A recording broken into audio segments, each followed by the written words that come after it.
मल्होत्रा हवेली में शाम के ठीक 7 बज रहे थे। गेट पर सिक्योरिटी गार्ड खड़े थे और अंदर से रोशनी और संगीत की आवाजें आ रही थीं। हर तरफ फूलों की सजावट थी और महंगी गाड़ियों की कतार लगी हुई थी। मुंबई के तमाम बड़े लोग यहाँ मौजूद थे, बिजनेसमैन, नेता, फिल्मी सितारे। आर्यन ने टैक्सी में बैठे हुए गहरी गहरी सांसें लीं।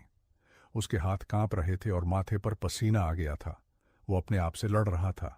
एक आवाज कह रही थी कि अंदर जाओ, दूसरी कह रही थी कि भाग जाओ, मगर वो जानता था कि वो भाग नहीं सकता। उसने अपना नाम बदला था, अपनी पहचान बदली थी, सिर्फ इस एक रात के लिए। उसने अपनी ब्लेजर को ठीक किया और शर्ट के कॉलर को चेक किया। शीशे में वो आर्यन वर्मा दिख रहा था, एक अमीर घराने का लड़का, मगर अंदर से वो रोहन था, वो लड़का जिसके पिता को मारा गया था और जो बदला लेने आया था।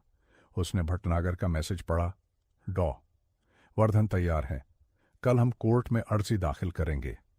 उसने फोन वापस जेब में रखा और पिता की तस्वीर को छुआ जो उसके दिल के पास थी। उसने टैक्सी से बाहर निकलकर गेट की तरफ चल दिया। उसके कदम पक्के थे। गेट पर गार्ड ने लिस्ट चेक की और सिर हिलाया। अंदर जाइए सर। आर्यन अंदर गया। हवेली का अंदर का दृश्य देखकर उसकी आंखें चौड़ी हो गईं। बड़े बड़े झूमर सोने की तरह चमक रहे थे। दीवारों पर बड़ी बड़ी पेंटिंग्स टंगी थीं। हर तरफ लोग थे, पुरुष सूट और ब्लेजर में, औरतें महंगे गाउन और ज्वेलरी में। उनके हाथों में ड्रिंक्स के गिलास थे और हर चेहरे पर एक नकली मुस्कान थी। आर्यन ने अपने कंधे पीछे किए और चेहरे पर एक शांत मुस्कान रखी। आर्यन, एक आवाज आई। वो मुड़ा। आन्या दरवाजे के पास खड़ी थी और मुस्कुरा रही थी। ब्लू गाउन में वो और भी खूबसूरत लग रही थी। उसने वही गाउन पहना था जो दोनों ने मॉल में लिया था। आर्यन, तू आ गया? आन्या उसके करीब आई। तुम्हें अकेला नहीं छोड़ सकता था ना? आन्या ने उसका हाथ पकड़ लिया। चल, मैं तुझे सबसे मिलवाती हूं। आर्यन का दिल फिर से तेज हो गया। वो भीड़ के बीच से गुजर रहा था। लोग उसे देख रहे थे। उसे लग रहा था जैसे हर कोई उसका राज जानता हो, मगर कोई नहीं जानता था। आन्या ने पहले उसे अपने पिता से मिलवाया। अमित मल्होत्रा एक बड़े से आदमी थे, चौड़े कंधे, मोटी गर्दन, हाथों में सोने की अंगूठियां। उनके चेहरे पर हमेशा मुस्कान रहती थी, मगर उनकी आंखें बहुत तेज थीं। अमित ने आर्यन से हाथ मिलाया। तुम लॉ के छात्र हो ना? हाँ सर, फर्स्ट ईयर। अच्छा, तुम्हारे पिता क्या करते हैं? आर्यन के दिल की धड़कन एक पल के लिए रुक गई। वो गुजर गए सर, जब मैं छोटा था। अमित के चेहरे पर पछतावा आया। ओह सॉरी, मुझे नहीं पता था। कोई बात नहीं सर। तभी एक आवाज आई, अमित, ये कौन है? आर्यन ने सिर घुमाया और उसकी सांसें थम गईं। उसके सामने देवराज खड़ा था। स्लीक ब्लैक सूट, सफेद शर्ट, हाथ में व्हिस्की का गिलास, वही आंखें, वही चेहरा, वही ठंडी मुस्कान। मगर अब वो सिर्फ एक तस्वीर नहीं था, वो असली था। आर्यन ने अपने अंदर की हर भावना को काबू में किया। उसकी आंखों में कोई डर नहीं होना चाहिए था, कोई गुस्सा नहीं। वो सिर्फ आर्यन वर्मा था। अमित ने कहा, देवराज मिलो। आर्यन वर्मा, आन्या का दोस्त। देवराज और आर्यन की नजरें मिलीं। उस पल में समय जैसे रुक गया था। चारों तरफ का शोर, संगीत, हंसी, सब कुछ मिट गया। बस दो जोड़ी आंखें थीं, एक जिसने 20 साल पहले एक पिता को मारा था और एक जो उस मौत का बदला लेने आया था। देवराज ने उसे गौर से देखा। उसकी नजर आर्यन के चेहरे पर ठहर गई, पहले आंखों पर, फिर नाक पर, फिर जबड़े पर। वो हर चीज को पढ़ रहा था। आर्यन ने अपने चेहरे पर एक शांत मुस्कान रखी। उसने अपने हाथों को नियंत्रित किया ताकि वो कांपे नहीं। उसने देवराज की आंखों में देखा और एक पल के लिए उसे लगा जैसे वो उसमें डूब रहा है। देवराज ने कहा, आर्यन वर्मा। उसकी आवाज में एक अजीब सी गूंज थी। नाम सुना है?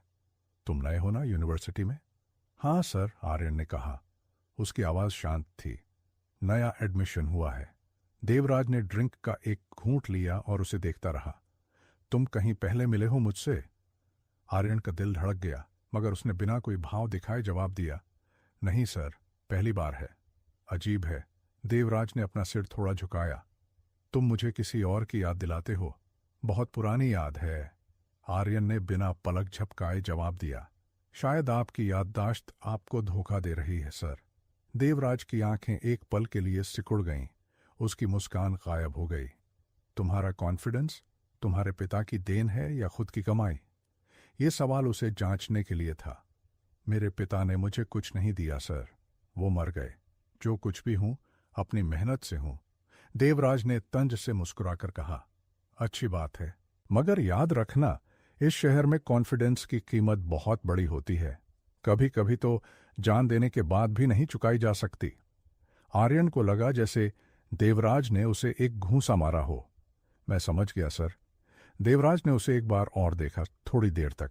फिर वो अमित की तरफ मुड़ा और कहने लगा, अमित, हमें उस नए प्रोजेक्ट के बारे में बात करनी है।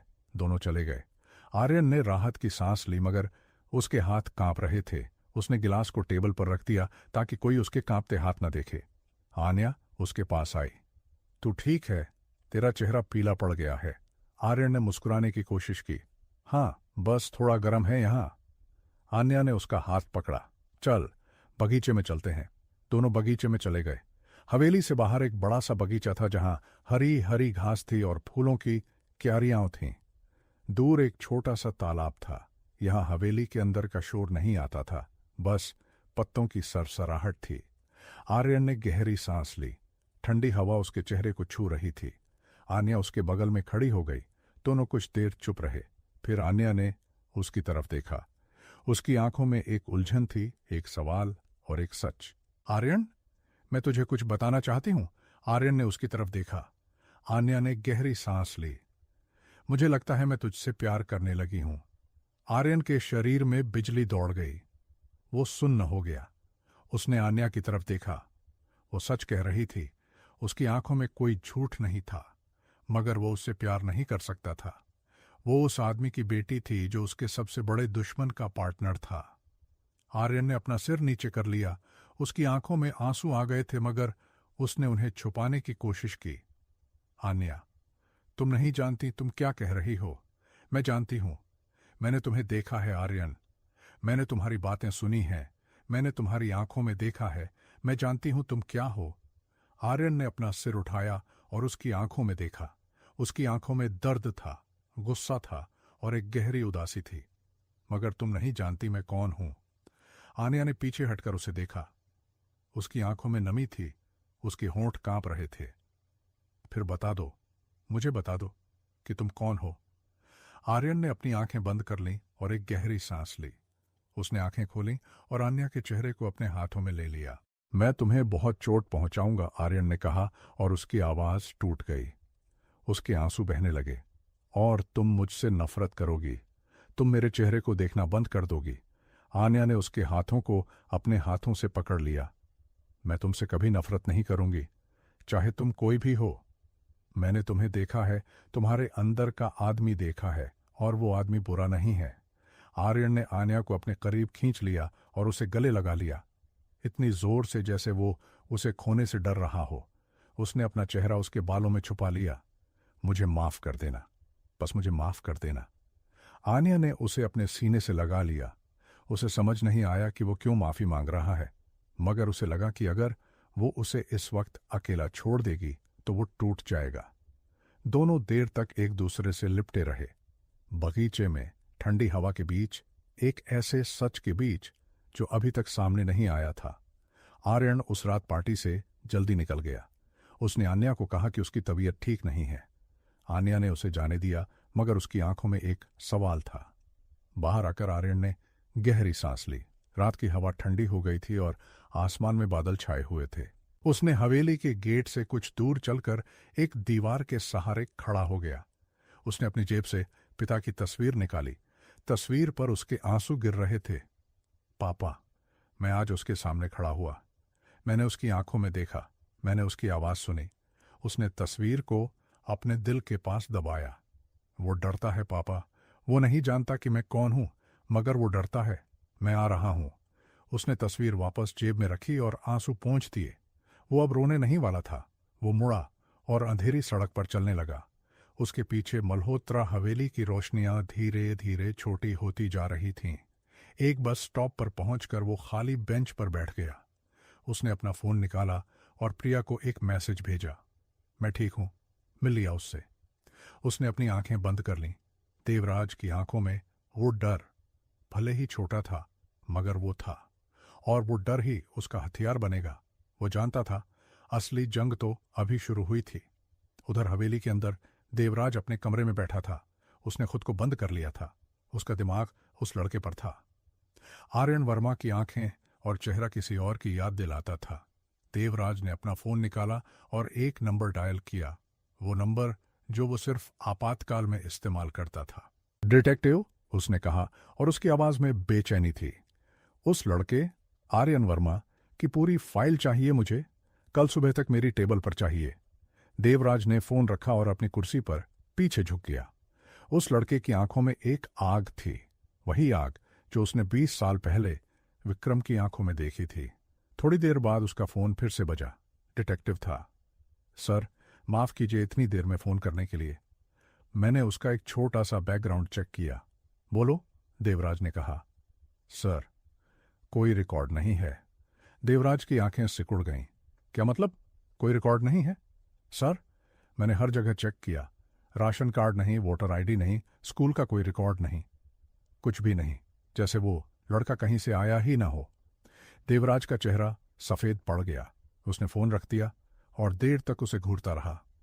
फिर उसने खिड़की से बाहर देखा। वो लड़का कोई और है, उसने मन में कहा। उसके मन में विक्रम शर्मा का चेहरा आया, वो चेहरा जो उसके सामने घुटनों पर गिरा हुआ था, जिसकी आंखों में मौत के सामने भी वही आग थी। और वही आग आज उसने उस लड़के की आंखों में देखी थी। देवराज ने अपनी मेज पर रखे गिलास को उठाया और व्हिस्की का एक लंबा घूंट भरा, मगर उसे शराब का स्वाद नहीं आ रहा था। उसके सामने सिर्फ वो दो चेहरे थे, विक्रम और आर्यन, और दोनों एक जैसे थे। फिर उसे याद आया, विक्रम के बेटे का नाम रोहन था। वो उसके जन्म पर गया था। विक्रम उस वक्त बहुत खुश था। उसने देवराज को गले लगाया था और कहा था, देखो मेरा बेटा, मेरा रोहन। और वो छोटा बच्चा बिल्कुल अपने पिता जैसा दिखता था।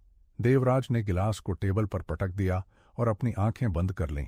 रोहन, उसने बहुत धीमे से फुसफुसाया, तू वापस आ गया है, तू बदला लेने आया है। उसकी आंखें खुल गईं और उनमें एक निर्ममता आ गई, वही निर्ममता जो उसे मुंबई का बादशाह बनाती थी। वो खड़ा हो गया और खिड़की के पास गया।